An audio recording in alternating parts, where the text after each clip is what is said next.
Assalamu alaikum warahmatullahi wabarakatuh.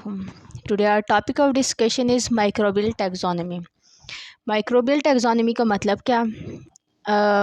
Basically जिसमें हम क्या करते हैं कि माइक्रो ऑर्गेनिज्म को इसकी ग्रुपिंग करते हैं सिंपली. ठीक है. Microbial taxonomy is mean by which micro organism can be group together. इसका क्राइटेरिया क्या होता है? यूँ होता है ना कि वो ऑर्गेनिजम्स, ठीक है, वो ऑर्गेनिज्म जिनमें सिमिलैरिटीज़ होती हैं, ठीक है, उनको सेम ग्रुप में रखते हैं, और जो उससे डिफ़र करते हैं, ठीक है, तो उनको सेपरेट ग्रुप में रख देते हैं. अब बेसिकली माइक्रोबियल टैक्सोनॉमी है क्या है? ये हेल्प करती है हमें to categorise organism so we easily communicate biological information. ठीक है. अब माइक्रोब क्या होता है? Microbe a very small living things which can only be seen with a microscope. ठीक है. स्मॉल लिविंग थिंग्स हैं जो कि हम माइक्रोस्कोप के ज़रिए देखते हैं. यहाँ पे एक ये भी लिखा हुआ है ना कि which specially one that causes diseases, लेकिन ऐसा नहीं होता. कुछ पैथोजेनिक होते हैं माइक्रो ऑर्गेनिज्म और कुछ जो होते हैं वो नॉन पैथोजेनिक होते हैं. ठीक है. तो इसलिए हम ये जो लाइन है ना, तो इसको नहीं मानते, सिंपल. ठीक है.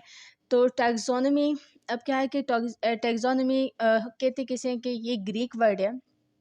ठीक है. यूज़ होता है किस लिए? For orderly arrangement. ठीक है.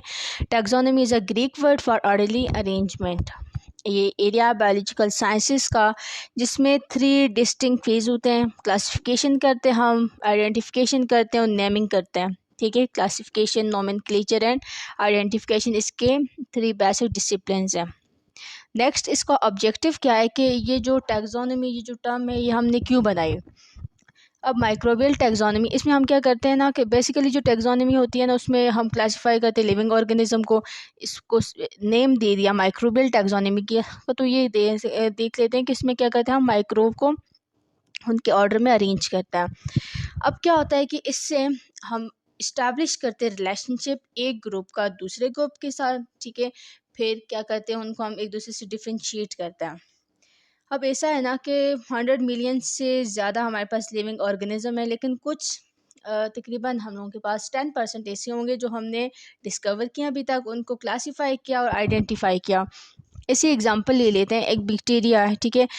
हम लोग उसकी सस्पेक्टेड काज किसी पेशेंट में ये शो हो रही है कि हमें लग रहा है कि वो जो पेशेंट बीमार हो रहा है, उसको डिजीज़ हो रही है, वो इस बैक्टीरिया की वजह से हो रही है. ठीक है. हम क्या करते हैं, उस बैक्टीरिया को आइसोलेट कर देते हैं पेशेंट से. फिर हम देखते हैं कि जो हमारे पास पहले बैक्टीरिया क्लासीफाइड हुए हैं, ठीक है, उसकी कैरेक्टरिस्टिक के साथ ये मैच करता है या नहीं करता. नहीं करता तो हम क्या करते हैं, उसको आइडेंटिफाई करते हैं और उसको उसकी ग्रुपिंग करते हैं सेमली, उसको इलादा उसमें रखते हैं. ठीक है. उसको नेम देते हैं. तो इसी जो है तो हमारे पास बैक्टीरियाज या जो लिविंग एंटिटीज हैं ना, वो डिस्कवर्ड हुई हैं. अब उसके बाद क्या है कि हम लोगों के पास टैक्सोनॉमी की डेफिनेशन है.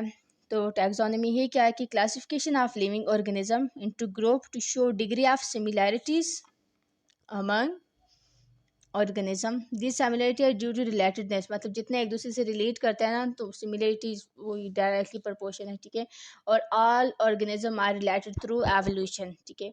अब नेक्स्ट हमारे पास है क्या? फाइलोजेनी. अब फाइलोजेनी क्या है कि फाइलोजेनी ये स्टडी ऑफ एवोल्यूशनरी हिस्ट्री है, सिंपल. अब हम लोगों के पास क्या होता है कि इसमें हम एवोल्यूशनरी रिलेशनशिप को स्टडी करते हैं. जैसे कि बैक्टीरियो फाइलोजेनी है, इसमें फाइलम ए भी होगा, B B C B D B same. इसी तरह देखा जाए तो बैक्टीरिया, आर्के और यूकेरियोट्स जो हैं, ऐसा मालूम होता है. ऐसा जो रिसर्च हम लोगों की ये कहती है, जो थ्योरीज पेश की हैं, वो ये कहती हैं कि ये एक सेम इंसिस्टर से डिवाइड हुए हैं. ये थ्योरी भी आगे जाके हम लोग इंशाल्लाह पढ़ेंगे. ठीक है. अब उसके बाद क्या है कि जो टैक्सोनॉमिक क्लासिफिकेशन सिस्टम था, उसको एक बार देख लेते हैं. अब अरिस्टोटल के टाइम से क्या हुआ ना कि जो लिविंग ऑर्गेनिज्म थे, जो अरिस्टोटल ने जो किया था, उसने लिविंग ऑर्गेनिज्म को 2 वेज में कैटेगराइज किया था. उसने कहा ये प्लांट होते हैं और एनिमल्स होते हैं. सिंपल उसने क्लासिफिकेशन की ना, एक प्लांट के दिया, एक को दूसरा कर दिया क्या, एनिमल्स कर दिया.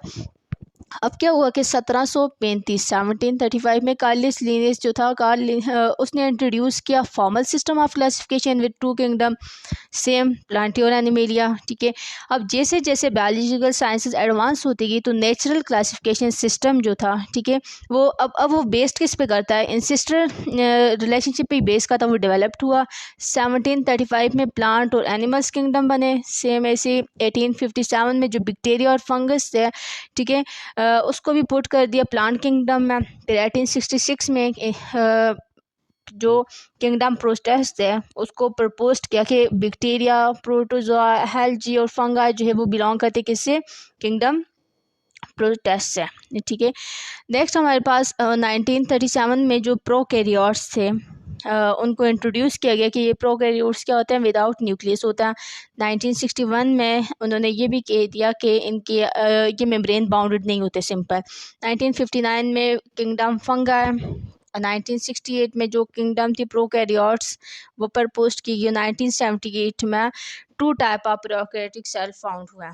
ठीक है, अब लेवल क्या थे इसके क्लासिफिकेशन के, तो सबसे पहले टेक्सा होता है। टेक्सा क्या है कि ग्रुप और लेवल ऑफ क्लासिफिकेशन हो। फिर क्या है कि ये ब्रॉड डिवीजन है, ये जिसको हम लोग डिवाइड करते थे स्मॉलेस्ट डिवीजन पे। ठीक है, अब उसमें क्या है, phylum, class, order, family, genus और स्पीशी। अब इसको याद करने के लिए ऐसे भी याद कर सकते हो ना कि कराची PCO फॉर गपशप, कराची मीन्स के किंगडम, के किंगडम, फिर PCO phylum, P phylum, C के और क्लास, O ऑर्डर, फॉर गपशप for family, genius and S species. ठीक है, ऐसे होता है ना कि ऐसी चीज़ जो है वो कंसेप्ट दिमाग में बैठता है तो ये चीज़ भूलती नहीं है। ठीक है, अब उसके बाद हम लोगों के ये species, genus, family, order, class, phylum, kingdom के बाद जो जो लीनियस का क्लासिफिकेशन सिस्टम था ना वो इसी पे बेस करता है। 18वीं सेंचुरी में जो लीनियस ने जो सिस्टम दिया था तो वो इन किंगडम पे बेस करता है। ठीक है, अब क्या था कि उसने जो कार्ल लिनियस था ना तो उसने साथ साथ किंगडम सिस्टम के साथ ना डोमेन सिस्टम दिया कार्ल लिनियस ने 18। अब क्या था कि 18वीं सेंचुरी में कार्ल लिनियस ने पब्लिश किया क्लासिफिकेशन सिस्टम जो कि बेस्ड करता था किस पे, मॉडर्न क्लासिफिकेशन सिस्टम पे। उसने डोमेन्स बनाई, फिर किंगडम, फिर phylum, class, order, family, genus और स्पीशीज़। ठीक है, आप देख सकते हो। अब हमारे पास नेक्स्ट जो टर्म है वो स्पीशी है। सबसे पहले उसकी डेफिनेशन देखते हैं। स्पीशी क्या है, simple basic unit of taxonomy है। ठीक है, जो स्पेसिफिक और रिकॉग्नाइज्ड टाइप ऑफ ऑर्गेनिज्म को रिप्रेजेंट करती है। अब उसके बाद हमारे उसके बाद ना जो स्पीशी है उसकी डेफिनेशन भी माइक्रोबायोलॉजी में वेरी करती है यूकैरिया, प्रोकैरियोट और वायरस के लिए। ठीक है, अब जो यूकैरियोटिक स्पीशी है उसकी डेफिनेशन है कि a group of closely related organism that interbreed and produce fertile offspring. ठीक है, उसी तरह प्रोकैरियोट्स जो यूकैरियोट्स में केस में आ जाता है ना वो रिप्रोडक्शन वाला आ जाता है, फिर उनके जेनेटिक मटेरियल के ट्रांसफ़र वाली बात जो प्रोकैरियोट की स्पीशीज़ में होती है उसकी डेफिनेशन सिंपल ये है ना कि जो पॉपुलेशन होती है वो पॉपुलेशन जो सिंगल सेल से ड्राइव की जाए, सिंपल प्रोकैरियोटिक स्पीशी में वो आती है। ठीक है, a population of cell with similar characteristics or derived from single cell. Next viral species. अब हमारे पास वायरल स्पीशी क्या है कि population of viruses with similar characteristic data को पाया पार्टिकुलर इकोलॉजिकल नीड्स। ठीक है, अब हम ये डेफिनेशन आ गई वायरल स्पीशी की। अब देखें आप जो स्पीशी की डेफिनेशन है ना वो भी वेरी करती है। उसके बाद हमारे पास स्ट्रेन आ जाता है। स्ट्रेन क्या है कि जो पॉपुलेशन होती है सिंगल कल्चर से ली हुई। ठीक है, सिंगल सेल सिंगल क्लोन या प्योर कल्चर से ली हुई। अब इसमें ना हम लोगों के पास मतलब ये जो स्ट्रेन होती है ना वो जेनेटिक वेरिएबिलिटी को रिप्रेजेंट करता है। अब इसमें क्या है, इसकी टाइप्स में बायोवार्स आ जाता है, वो स्ट्रेन जो डिफ़र करता है किसकी बेस पर, बायोकेमिकल और फिजियोलॉजिकल डिफरेंसेस की बेस पर। अब देखो बायो ना, बायो मीन बायोकेमिकल। ठीक है, अब मोर्फोवार से स्ट्रेन डिट वेरी इन मॉर्फोलॉजी, जो मॉर्फोलॉजी के बेस पर डिफरेंसेस ये था। अब मॉर्फोलॉजी से निकला है। ठीक है, सीरोवाज वो स्ट्रेन जो वेरी करता है एंटीजेनिक प्रॉपर्टी की बेस पर। ठीक है। अब सीरोलॉजिकल प्रॉपर्टीज़ और एंटीजेनिक प्रॉपर्टीज सेम, ये तो ऐसे छोटे छोटे कंसेप्ट रखा गए ना ताकि आपको चीज़ रिकॉल होने में ना आसानी हो। नेक्स्ट अब हम लोगों के पास आ जाता है 3 डोमेन सिस्टम। अब क्या है कि जो लीनियस था, ठीक है, उसने फर्स्ट जो सिस्टम उसने डिस्क्राइब किया वो 2 किंगडम सिस्टम था। वो 2 किंगडम सिस्टम में कौन से थे? किंगडम एनिमेलिया और प्लांटिया उसने रखे, ठीक है। अब क्या है, अब जो साइंटिस्ट को नेक्स्ट क्या था कि लीनियस ने फर्स्ट डिस्क्राइब किया 2 किंगडम सिस्टम, एनिमल्स और प्लांट वाला। फिर क्या हुआ कि आज when Linnaeus first described his kingdom system, ठीक है, 2 किंगडम सिस्टम एनिमेलिया और प्लांट है। अब क्या होता है कि अब टुडे साइंटिस्ट थिंक कि there are at least 5 kingdom Animalia, plants, fungi, protist, ठीक है, और किंगडम मोनेरा। अब कुछ साइंटिस्ट तो इस आइडिया को भी सपोर्ट करते हैं कि वायरस को एज अ 6 किंगडम लेके आया जाए, ठीक है। तो 1978 में जो कार्ल आरवोस जो ने प्रपोज किया, ठीक है, elevating 3 cell type to a level above kingdom, और उसको नाम दिया गया डोमेन। किसकी बेस पे? राइबोसोमल डिफरेंसेस की बेस पे, ठीक है। तो ये वो उसके रिसर्च के मुताबिक 1980 और 1990 में जो मोस्टली बायोलॉजिस्ट थे उन्होंने डिवाइड किए all living organism into 3 group, basically 3 domains में, domain archaea, domain bacteria, domain eukarya. अब राइबोसोमल आरएनए सीक्वेंसेस की बेस पर उन्होंने इसको डोमेन में डिवाइड किया और ये सजेस्ट किया कि आर्किया और यूकेरिया जो हैं वो कॉमन एंसेस्टर शेयर करता है एज कम और बैक्टीरिया के साथ भी, ठीक है। अब हम लोगों के पास ये तो आ गया डोमेन। अब माइक्रोबियल फाइलोजेनी क्या है कि जो ज़्यादातर माइक्रोबायोलॉजिस्ट हैं वो रिजेक्ट करते हैं किंगडम के डेजिग्नेशन को और उन्होंने डोमेन को लिए क्या है, ठीक है, और वो कहते हैं कि हर डोमेन जो है वो डिवाइड होता है फाइला में, सब फाइला में, देन इन 2 क्लासेस, ठीक है। अब एक जो माइक्रोबियल फाइलोजेनी है ना, ठीक है, तो उसकी जो थ्योरी है हमारे पास, थ्योरी है कौन सी? एंडोसिम्बायोटिक थ्योरी, ठीक है। उसमें जो ये कहा जाता है ना कि around a billion they live a microbe, ठीक है, उनका नाम उनको कहा जाता था लूका। लूका किसके एब्रिविएशन है? The last universal common ancestor, के बिलियन ईयर्स पहले यहाँ पे माइक्रोब रहते थे जिसको कहा जाता था लूका, लास्ट यूनिवर्सल कॉमन एंसेस्टर। ये भी एविडेंसेस हैं कि वो समवेयर एलियन लाइक लाइफस्टाइल उनका होता था, ठीक है, या वो अपने आप को छुपा देते थे deep underground iron sulphur leach hydrothermal vents की, मतलब अंडरग्राउंड दिखते थे वो, ठीक है।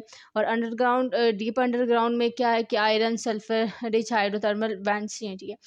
अब क्या है उनका एनारोबिक और ऑटोट्रॉफ थे, इट डिडंट ब्रीथ एयर, ठीक है, and made it on food from the dark metal rich environment around it. और वो अपना फूड किससे बनाते थे? जो उनके जो डार्क मेटल रिच एनवायरनमेंट था उससे। अब इसकी इसकी जो मेटाबॉलिज्म थी ना वो डिपेंडेंट थी किस पे? हाइड्रोजन पे, कार्बन डाइऑक्साइड पे, नाइट्रोजन पे, और वो और उसको कन्वर्ट कर देती थी किस पे? ऑर्गेनिक कंपाउंड में, जैसे कि हमारे पास क्या है? Ammonia. Most remarkable of all this microbe, ठीक है, most remarkable of all this microbe was the beginning of long lineage that encapsulate our life on earth। अब जो सबसे इम्पोर्टेंट बात है इन माइक्रोब्स के बारे में वो क्या है? वो ये कहता है ना कि ये माइक्रोब्स हैं इन्होंने इनकैप्सुलेट किए, मतलब पूरी जो यूनिवर्स से में जो लिविंग ऑर्गेनिजम्स है ना वो सारे जो है तो वो लुका से इवॉल्व हुए, ठीक है, ये कहा जाता है। अब जो है ये आपको पिक्चर नज़र आ रही होगी, ये हाइड्रोथर्मल वेंट्स हैं, इनको लोकी गाजल भी कहा जाता है, और ये नॉर्थ अटलांटिक ओशन में पाई जाती हैं। अब इनमें साइंटिस्ट का कहना ये है ना कि ये रिलेट करती हैं आर्किया के साथ। क्यों? क्योंकि आर्किया यहाँ से इवॉल्व हुआ किसके साथ? Through endosymbiosis with bacteria, okay. Next हमारे पास जो है अब हमने ये देखना है ना कि आया उनकी जो बात है एंडोसिम्बायोटिक थ्योरी वाली वो ठीक है या नहीं। देखो अब जो प्रोकैरियोटिक सेल होता है ना, एक हमने जो 3 पार्टीशन बनाए, प्रोकैरियोटिक सेल, यूकैरियोटिक सेल, और जो यूकैरियोटिक सेल के ऑर्गेनेल्स है ना वो माइटोकॉन्ड्रिया और क्लोरोप्लास्ट उनको दिखता है।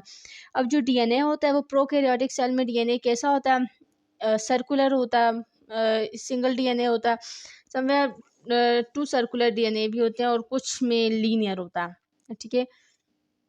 और लीनियर किसके केस में होता है, आर्किया के केस में होता है। अब जो यूकैरियोटिक सेल का डीएनए है वो क्या होता है, लीनियर होता है, जबकि माइटोकॉन्ड्रिया और क्लोरोप्लास्ट मतलब जो यूकैरियोटिक ऑर्गेनेल्स होते हैं इनका जो डीएनए स्ट्रक्चर क्या होता है, सर्कुलर होता है। अब सर्कुलर किससे जाकर रिजेम्बलेंस कर रहा है, प्रोकैरियोटिक सेल के साथ ना, ठीक है। तो यही वजह थी कि ये देखो रिलेट कर रहा है आपस में ना। नेक्स्ट हमारे पास है हिस्टोन। हिस्टोन क्या होता है, हिस्टोन प्रोटीन होती है, डीएनए की प्रोटीन्स होती हैं। अब जो प्रोकैरियोटिक सेल्स में नहीं, बैक्टीरिया के केस में तो ये एब्सेंट होती हैं, जबकि आर्किया में प्रेजेंट होती हैं, ठीक है। बैक्टीरिया में नहीं होती, ये बात याद रखती हैं कि बैक्टीरिया में नहीं होती, आर्किया में होती हैं। यूकैरियोटिक सेल में भी ये प्रेजेंट होती है, जबकि यूकैरियोटिक ऑर्गेनेल्स, माइटोकॉन्ड्रिया, क्लोरोप्लास्ट में क्या होती हैं, ये एब्सेंट होती हैं। अब जो फर्स्ट अमाइनो एसिड है प्रोटीन सिंथेसिस में, जिसको हम लोग स्टार्ट कोडॉन भी कहते हैं, ठीक है। अब जो उसके साथ जो बाइंडिंग में हेल्प करता है तो वो फर्स्ट अमाइनो एसिड कौन सा होता है, बैक्टीरिया के केस में वो होता है फॉर्माइल मैथ्योनिन, और आर्किया के केस में क्या होता है, वो मैथ्योनिन होता है। जबकि यूकैरियोटिक सेल के केस में वो कौन सा होता है, मैथ्योनिन होता है। और यूकैरियोटिक ऑर्गेनेल्स, माइटोकॉन्ड्रिया, क्लोरोप्लास्ट में कौन होता है, फॉर्माइल मैथ्योनिन, जो किससे रिलेट करता है, जाके बैक्टीरिया के साथ। अब राइबोसोम, नंबर ऑफ राइबोसोम कितना होता है, प्रोकैरियोटिक सेल में 70s होता है, यूकैरियोटिक में 80s, जबकि यूकैरियोटिक ऑर्गेनेल्स में कितना होता है, 70s होता है। अब इसकी ग्रोथ कैसे होती है, प्रोकैरियोटिक सेल में तो थ्रू बाइनरी फ्यूजन होती है, यूकैरियोटिक सेल में थ्रू माइटोसिस, और यूकैरियोटिक ऑर्गेनेल्स में कैसे होती है, थ्रू बाइनरी फ्यूजन। समझ आइए। तो ये क्या है, इंडोसिम्बायोटिक थ्योरी, ठीक है। ये क्या करते हैं, एक दूसरे के साथ रिलेट कर रहे हैं, क्या, आर्किया, बैक्टीरिया और यूकैरियोट। अब ये जो इंडोसिम्बायोटिक थ्योरी है ना, ये हमें बताती है ओरिजिन आई यूकैरियोट्स का। अब हमारे पास सबसे पहली जो बात आ जाती है ना, वो ये आती है कि जो लुका थे ना वो ओरिजिनेट हुए आर्किया से। आफ्टर सम टाइम उनमें कुछ एवोल्यूशन आई और उससे यूकैरियोट्स इवॉल्व हुआ। अब ये भी कहा जाता है ना कि जो लुका है तो ये लुका आइसोलेट हुए क्रिटिकल एनवायरमेंटल कंडीशन में से, ठीक है। लीक ऑफ ऑक्सीजन नहीं थी, no sunlight, no nutrients, basically वहाँ पे फ्यू न्यूट्रिएंट्स से, हाइड्रोजन सल्फर प्रेजेंट है वहाँ पे। और ये प्रूव किया, ये साबित हुआ कि जो लुका है वो कीमो ऑटोट्रॉफिक इन नेचर है, ठीक है। क्यों, क्योंकि वो it was capable of producing on food from inorganic salt. Salt में कौन से, सल्फ्यूरिक एसिड है, हाइड्रोजन सल्फाइड। अब ये थ्योरी ये प्रूव करती है कि there was organism namely prokaryotes और इन आर्किया हैविंग ओनली न्यूक्लियाइड, ठीक है। कि ये जो लूका था इसमें ये प्रोकैरियोट्स भी हो सकता है और आर्किया भी हो सकता है, लेकिन इसमें सिंगल न्यूक्लियाइड था। इसकी जो ज़्यादातर रिजेम्बलेंस है वो आर्किया के साथ मिलती है, ठीक है। और ये इसमें क्या था कि कोई मेम्ब्रेन बाउंड ऑर्गेनेल्स प्रेजेंट नहीं थी, ओनली सिंगल न्यूक्लियाइड प्रेजेंट था। अब आप ये देख सकते हो प्रोकैरियोटिक सेल है, साइटोप्लाज्म में अंदर सिर्फ न्यूक्लियाइड है।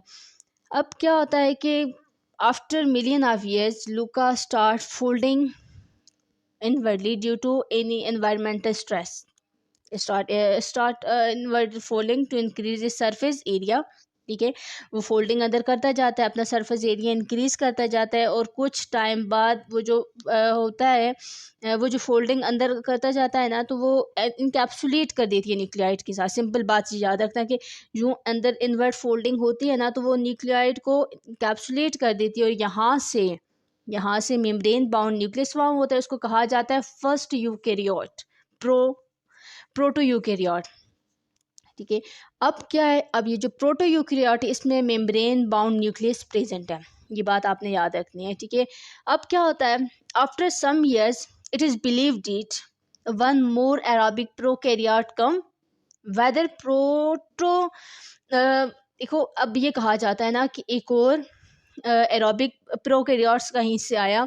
ये भी हो सकता है कि जो प्रोटो यूकैरियोट है वो उसको इनगल्फ करे, ठीक है, एरोबिक बैक्टीरिया को, या तो एरोबिक बैक्टीरिया खुद इंट्रो एज अ पैरासाइट के इनटू द प्रोटो यूकैरियोट्स, और it is not essential to all bacteria.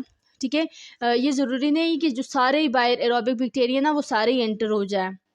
ठीक है, लेकिन कुछ उनमें से कोई एक था ना, वो अंदर एंटर हुआ, उसने सिम्बियोटिक रिलेशनशिप बनाया, और ये इंटर हुआ, ये ज़रूरी क्यों है? ठीक है, क्यों? क्योंकि अब ये उस सेल के लिए, उस सेल ने इसको अलाउ किया, वो क्यों किया? क्योंकि ऐसा होता है ना कि with the passage of time जो एनवायरमेंटल कंडीशंस थी वो क्या हो गई थी, इम्प्रूव हो गई थी, लेवल ऑफ ऑक्सीजन हाई हो गया था। फिर क्या था, फिर ये जो एरोबिक बैक्टीरिया था ये हेल्प कर रहा था उस लूका को जो वो सरवाइव करे under high oxygen concentration. There ये the first aerobic eukaryote develop, यहाँ से एरोबिक यूकैरियोट्स क्या हुआ, डेवलप्ड हुआ। और एरोबिक बैक्टीरिया किसके तौर पे एक्ट करता है, एज अ माइटोकॉन्ड्रिया। ये बात याद रखनी है कि aerobic bacteria act as a mitochondria. Then हमारे पास it is also believed it after some time eukaryotes having, अब ये जो यूकैरियोट्स है ना, इसमें माइटोकॉन्ड्रिया भी प्रेजेंट है, मेम्ब्रेन बाउंड न्यूक्लियस भी है। इसने इनगल्फ कर दिया किसी फोटोसिंथेटिक बैक्टीरिया को, सियानोबैक्टीरिया। सिंपल एग्जांपल के तौर पे हम ले लेते हैं कि वो फोटोसिंथेटिक बैक्टीरिया है ना। ठीक है, अब वो जो फोटोसिंथेटिक बैक्टीरिया है वो भी क्या हुआ, वो एक्ट करता है as a part of aerobic eukaryotes. ठीक है, तो यहाँ से ऐसे करते करते उसके अंदर क्लोरोप्लास्ट भी आ गया, माइटोकॉन्ड्रिया भी आ गया, मेम्ब्रेन बाउंड न्यूक्लियस भी आ गया। तो क्या हो गया, थ्योरी ये कहती है ना कि यूकैरियोट्स डेवलप्ड हो गए फ्रॉम प्रोकैरियोट्स या लूका। अब कौन कौन से एविडेंसेस ऐसे हैं हमारे पास जो इस थ्योरी को क्या करते हैं, सपोर्ट करते हैं। अब कुछ एग्जांपल है हमारे पास, जैसे जार्डिया। ठीक है, अब जार्डिया जो है ना उसमें सिंगल मेम्ब्रेन बाउंड न्यूक्लियस ही प्रेजेंट होता है बस। ठीक है, ये प्रोटोजोआ है जार्डिया जिसमें मेम्ब्रेन बाउंड न्यूक्लियस ही प्रेजेंट होता है। अब उसके बाद हमारे पास दूसरे प्रोटोजोआ हैं जिसमें कुछ फोटोसिंथेटिक यूकैरियोट्स, साइनोबैक्टीरिया पैराडॉक्सा है। ठीक है, उसमें मेम्ब्रेन बाउंड न्यूक्लियस होता है, माइटोकॉन्ड्रिया होता है और क्लोरोप्लास्ट प्रेजेंट होता है। इसी तरह जो है कुछ green algae, brown algae, higher plant हैं। ठीक है, हमारे पास जो इस थ्योरी को जो है ना वो फेवर करते हैं।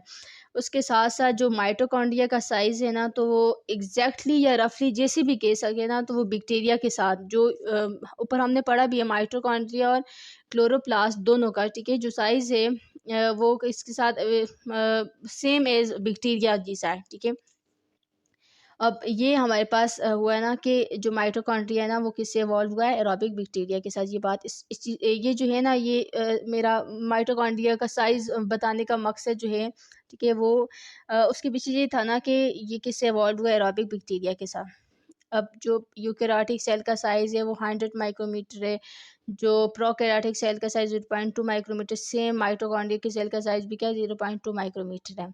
अब जो माइटोकॉन्ड्रिया उसमें सर्कुलर क्रोमोसोम्स होता है जस्ट लाइक प्रोकैरियोट्स। ठीक है, जबकि जो यूकैरियोट है उसमें तो लीनियर क्रोमोसोम्स प्रेजेंट होते हैं। जो माइक्रोकॉन्ड्रिया वो सेल्फ रेप्लिकेटिंग है और वो डिवाइड करता है through binary fission just as prokaryote too. और जो present of FTS protein, FTS basically ऐसी प्रोटीन्स है ना जो हेल्प करती हैं बाइनरी फिजन में। किस में हेल्प करती हैं, बाइनरी फिजन में हेल्प करती हैं। ठीक है, तो वो माइटोकॉन्ड्रिया में प्रेजेंट होती हैं। ये इस बात का सबूत है, ये कह दें कि मुंह बोलता सबूत है कि ये कहाँ से, प्रोकैरियोट से इवॉल्व हुआ है। अब उसके बाद माइटोकॉन्ड्रिया को देखा हमने सबसे पहले। उसके बाद क्लोरोप्लास्ट में भी सेम यही कहानी है, उसका साइज, उसका डीएनए, और डीएनए जो सर्कुलर डीएनए होता है उसका साइज बैक्टीरिया की साइज की तरह, डीएनए बैक्टीरिया के डीएनए की तरह है। ठीक है, और उसमें भी बाइनरी फिजन होती है, एफटीएस प्रोटीन प्रेजेंट होती हैं सेम एज बैक्टीरिया। नेक्स्ट हमारे राइबोसोम्स हैं। जो राइबोसोम्स होते हैं क्लोरोप्लास्ट और माइटोकॉन्ड्रिया दोनों में सेम टीएस होते हैं, जबकि प्रोकैरियोट्स में कौन से होते हैं, एटीएस होते हैं। उसके बाद हमारे पास जो मेम्ब्रेन है, क्लोरोप्लास्ट और माइटोकॉन्ड्रिया की मेम्ब्रेन भी जो है वो बैक्टीरियल सेल की तरह है। ठीक है, ये भी कहा जाता है समटाइम कि इनर मेम्ब्रेन प्रोकैरियोट सेल की तरह होती है और आउटर यूकेरियोट की तरह। उसके पीछे भी रीज़न है ना, जिससे अब पार्टिकल्स इंटर होते हैं थ्रू एंडोसोम्स, कुछ पार्ट जो है अपना होस्ट का उधर ही छोड़ जाते हैं, तो इसीलिए जो आउटर मेम्ब्रेन है ना वो रिजेंबल्स करती है किसकी तरह, यूकेरियोट की तरह। अब जो फर्स्ट अमाइनो एसिड वाली कहानी है, जो इसमें यूकेरियोट्स में क्या है, मैथ्यूनिन होता है, प्रोकैरियोट्स में फॉर्माइल मैथ्यूनिन होता है, लेकिन ड्यूरिंग ट्रांसलेशन जब राइबोसोम ट्रांसलेट करता है मैसेंजर आरएनए को, जो स्टार्ट कोडॉन फॉर्म करता है अमाइनो एसिड मैथ्यूनिन यूकेरियोट्स में, जबकि प्रोकैरियोट्स में फॉर्माइल मैथ्यूनिन होता है। जबकि माइटोकॉन्ड्रिया के केस में ऐसा नहीं होता, उसमें क्या होता है जी, फॉर्माइल मैथ्यूनिन होता है इंस्टेड ऑफ मैथ्यूनिन, ठीक है। और सेम विद प्रोकैरियोट्स। अब हमारे पास क्या था कि दो जो स्पीशीज़ हैं, जार्डिया जो डाइसेंट्री काज करता है, और ट्राइकोमोनास था जो डाइजेस्टिव ट्रैक्ट इन्फेक्शन काज करता है, विच इज़ करंटली प्रोटोजोआ और यूकेरियोट, ठीक है। और वो दोनों में क्या है, मेम्ब्रेन बाउंड न्यूक्लियस है, कोई माइटोकॉन्ड्रिया उनके अंदर नहीं है। और ये कहा भी जाता है कि it get mitochondria by engulfing aerobic bacteria, ठीक है। It is also believe but some convenience है इसमें कि जो प्रोटोजोआ मोटाइल स्ट्रक्चर होती है ना सिलिया और फ्रीजेला में, ठीक है, तो ये भी इवॉल्व हुए किसी स्पायरोकीट से। और स्पायरोकीट क्या है, बैक्टीरिया है जिसकी कौन सी शेप है जी, स्पाइरल शेप है। यहाँ तक तो हो गया। ये वो सारे एविडेंसेस जो थ्योरी को क्या कहते हैं, सपोर्ट करता है। नेक्स्ट हमारे पास है जी नोमेनक्लेचर। नोमेनक्लेचर, अब जो नोमेनक्लेचर है वो सिंपल टर्म है ना कि नेमिंग करना, ठीक है, नेमिंग करना। अब जो रूल नंबर इसमें बेसिकली ये जो साइंटिफिक नेम या सिस्टमेटिक नेम होते हैं, हम लोग कौन सा सिस्टम यूज़ करते हैं, बायनोमियल नोमेनक्लेचर का। माइक्रो ऑर्गेनिज्म हम माइक्रो ऑर्गेनिज्म के केस में बायनोमियल नोमेनक्लेचर यूज़ करते हैं। इसका ये मतलब है ना कि इनका जो नाम होता है वो दो वर्ड से कंप्राइज होता है, एक जीनस नेम और दूसरा स्पीशी का नाम। अब जो जीनस के नेम होता है, और जीनस और स्पीशी एग्जांपल दे देती हूँ कि इसमें ये होता है कि जैसे स्टेफाइलोकोकस निमोनी, स्टेफाइलोकोकस और ये स्टेफाइलोकोकस एपिडर्मिस, तो स्टेफ जो है ना एस कैपिटल होता है, जबकि निमोनी और ये एपिडर्मिस वो क्या होता है कि स्मॉल लेटर में होता है, ठीक है। स्टार्ट किया जाता है, जीनस नेम पहले लिखा जाता है और स्पीशी का नेम जो है वो क्या आता है, बाद में लिखा जाता है। उसके बाद रूल नंबर 2 है कि ये इटालिक फॉर्म में लिखा जाता है, ठीक है। अगर इटालिक फॉर्म में आपने नहीं लिखना तो फिर आप क्या करोगे, फिर इसके केस में ये होता है ना कि अगर आपने देखो रूल नंबर 1 तो आगे के बाय नोमेनक्लेचर है, दो वर्ड्स में कंप्राइज होता है, जीनस नेम और दूसरा स्पीशी नेम। रूल नंबर 2 है जी कि इटालिक फॉर्म में लिखना है, इटालिक मतलब यूँ टेढ़ा टेढ़ा, ठीक है। और अगर आप इटालिक फॉर्म में नहीं लिख रहे तो फिर आपने क्या करना, उसको अंडरलाइन कर देना। रूल नंबर 1 भी हो गया, बाय नंबर वाला रूल नंबर 2 भी। रूल नंबर 3 क्या है नोमेनक्लेचर में, कि जो फर्स्ट लेटर होता है जीनस का वो कैपिटल होता है, जो स्पीशी का जो फर्स्ट लेटर होता है ना वो ऑलवेज स्मॉल हम लिखता है। अंडरस्टैंड। बेसिकली हमारे पास रूल नंबर 4 जो है वो ये ना कि हम एब्रीवेशन भी यूज़ कर सकते हैं जीनस के नेम में। कि हम क्या कहते हैं कि जीनस का जो नाम होता है ना, ये सामने देख सकते हैं आप, ये बैसिलस सबटिलिस है, बी आगे डॉट डाल के स्पेस डाल के सबटिलिस लिख दिया, ठीक है। तो अब इसके केस में ये होता है ना कि हम जो फर्स्ट लेटर होता है उसको कैपिटल के साथ एक ही वर्ड उसका पुट कर देते हैं, फिर डॉट डालते हैं, देन स्पेस टू डालते हैं, ठीक है। देन हम लोग जो है उसकी स्पीशी का नाम लिख देते हैं। अब जो रूल नंबर 5 था हमारे पास, रूल नंबर 5 ये कहते हैं ना कि मोस्टली जो स्पीशी होते हैं हमारे पास और जो जीनस नेम होता है, देखो अब जीनस एक ही जो है ना वो जीनस से बहुत सारी स्पीशीज़ बिलोंग कर रहे होते हैं, तो हम लिख लेते हैं जीनस का नाम लिखते हैं और आगे स्पीशी डाल देते हैं, ठीक है। अब क्या है जी, फॉर एग्जांपल सल्मोनेला है ना, तो सल्मोनेला के बहुत सारे स्पीशी आपने देखना है, तो आप क्या करोगे कि सल्मोनेला लिख के आगे स्पीशी SPP आगे डॉट डाल दोगे। अगर आपने सिंगल स्पीशी को मेंशन करना है तो फिर आप क्या करोगे कि SP सिंगल P डालना है आपने और आगे जो है वो क्या करोगे डॉट डाल दोगे। उसके बाद रूल नंबर 6 है हमारे पास कि ट्रिवियल नेम वाला। अब जो ट्रिवियल नेम या डिस्क्रिप्टिव नेम मोस्टली जो क्लिनिकल प्रैक्टिस में यूज़ की जाते हैं, जैसे माइकोबैक्टीरियम ट्यूबरकुलोसिस है ना, तो इसको TB कहते हैं और डॉक्टर्स को ट्यूबरकुलोसिस बैसिलस पे लिखते हैं, या MTB माइकोबैक्टीरियम ट्यूबरकुलोसिस बैसिलस लिखता है, ठीक है। नेक्स्ट हमारे पास जैसे एग्जांपल दे देती हूँ मैं, नाइजेरिया मेनिंजाइटिस के जो ग्राम नेगेटिव बैक्टीरिया और वो काज करता है क्या, मेनिंजाइटिस, ठीक है। और हम उसको क्लिनिकल प्रैक्टिस में ये भी लिखते हैं कि मेनिंजोकोकस। अंडरस्टैंड। देन हमारे पास एक और एग्जांपल है स्ट्रेप्टोकोकस की, स्ट्रेप्टोकोकस पायरोजेनिक की, उसको कहते हैं स्ट्रेप ग्रुप है, स्ट्रेप्टोकोकाई भी कहते हैं, ठीक है, या जीएस कहता है। ऐसा हमारे पास है रूल नंबर 7। तो रूल नंबर 7 में हम स्ट्रेन मेंशन करते हैं, ठीक है, जो उसकी सीरोटाइप होती है ना, वो मेंशन करते हैं। और उसको लिखने का तरीका ये है ना कि स्पीशी का नाम लिखा, देन आगे उसकी स्ट्रेन को क्या कर दिया, मेंशन कर दिया। अंडरस्टैंड। यहाँ तक तो था आपका nomenclature. I hope you understand. Next हमारे पास जो टॉपिक है ना वो क्या है, साइंटिफिक नेम। अब जो साइंटिफिक नेम इनको दिए गए हैं तो वो या तो उनकी सिम्टम्स की वजह से दिए गए हैं, या तो जिन साइंटिस्ट ने उनको डिस्कवर किया उनके नेम पे, या तो उनकी जो मॉर्फोलॉजी है उसकी बेस पे दिए गए हैं, ठीक है। तो कुछ एग्जांपल उसकी डिस्कस कर लेते हैं। जैसे इश्चेरिशिया कोलाई। तो अब जो इश्चेरिशिया है वो एक किसका साइंटिस्ट का नाम है, डिओडर इश्चेरिशिया, ठीक है। साइंटिस्ट का नाम है, क्या नाम है, डिओडर इश्चेरिशिया। और कोलाई का मतलब होता है कि वो डिस्कवर हुआ कहाँ पे, ह्यूमन इंटेस्टाइन, कौन सा पार्ट में, कॉलोन में। अंडरस्टैंड। जैसे इश्चेरिशिया कोलाई, वो जो पहले उसका जीनस नेम है वो साइंटिस्ट का नेम था, जो दूसरा वो उसकी जहाँ पे वो प्रेजेंट हो तो उसकी लोकेशन की वजह से उसको दिया गया। अब नेक्स्ट एग्जांपल हम देखते हैं क्लैप्सिला नमूनी की। अब जो क्लैप्सिला है वो हमारे पास साइंटिस्ट का नेम था हॉर्न्स एडवन क्लैप्स, और जो स्पीशी नेम है, ठीक है, तो वो क्या है कि नमूनी, तो ये रिस्पायरेटरी ट्रैक इन्फेक्शन है। अंडरस्टैंड। Next staphylococcus aureus. तो स्टीफ जो है उसका मतलब ये होता है कि बंच लाइक, ठीक है, उसकी मॉर्फोलॉजी की बेस पे।